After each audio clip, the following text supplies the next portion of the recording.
This granite orb carries precious cargo from the past that's captured the imagination of these historians and stonemasons alike. In late May, the angel Moronie statue was removed from the Salt Lake Temple for restoration and repair as part of a seismic renovation project. The capstone below the statue's feet held artifacts placed in a time capsule nearly 130 years ago. Witnessed by a small group of construction crews and onlookers amid COVID-19 restrictions, a stark contrast to its installation in 1892. The capstone ceremony on the Salt Lake Temple was a huge event. There were tens of thousands of people on Temple Square.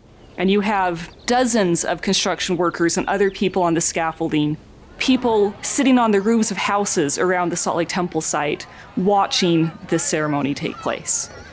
So this is a moment to reflect on the last 39 years of construction.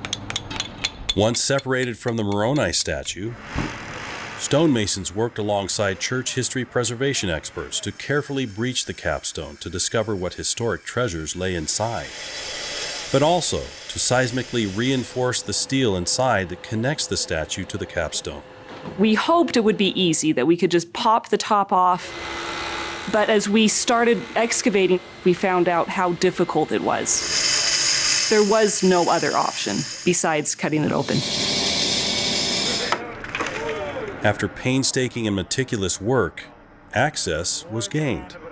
4 chambers full of artifacts placed north, east, south, and west, encased in concrete. Which side are you on? And the First Presidency of the Church of Jesus Christ of Latter-day Saints was there to see the first items removed. This is wrapped around the books. Oh. Among the artifacts identified, scriptures, popular religious books of the time, and a gold-leafed copper plate with the name of church leadership inscribed.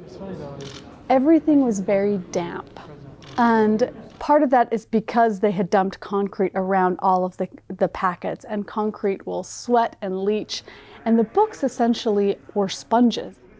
Other anticipated items, photographs, some believed to be images of church founder Joseph Smith and his brother Hiram. They are laminated together because of the moisture from the concrete, and no photographic image remains. But because they are C.R. Savage photo cards, we don't believe that any image that would have been on here would have been an original image. Some of the most interesting and surprising discoveries were objects placed in the time capsule by people attending the capstone ceremony so long ago. We found approximately 400, give or take, coins inside the concrete. About a dozen coins have inscriptions on them. 2 sets of coins are from families.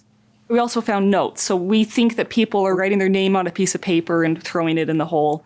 Among the descendants of those early Latter-day Saints who placed coins in the capstone is Bonnie H. Corden, Young Women General President. In recent remarks to the youth, Sister Corden mentioned one coin's significance to her. They discovered a number of items inside the mortar, including this coin signed by Alice Hillam, my grandpa's cousin. Is that remarkable? I look at this coin and I think about 17-year-old Alice. Could she have imagined that 128 years later, we would discover her simple offering? The real value of these coins is where they came from, that they were encapsulated in concrete at the top of the capstone of the Salt Lake Temple. That's a significant space to spend your time as a coin.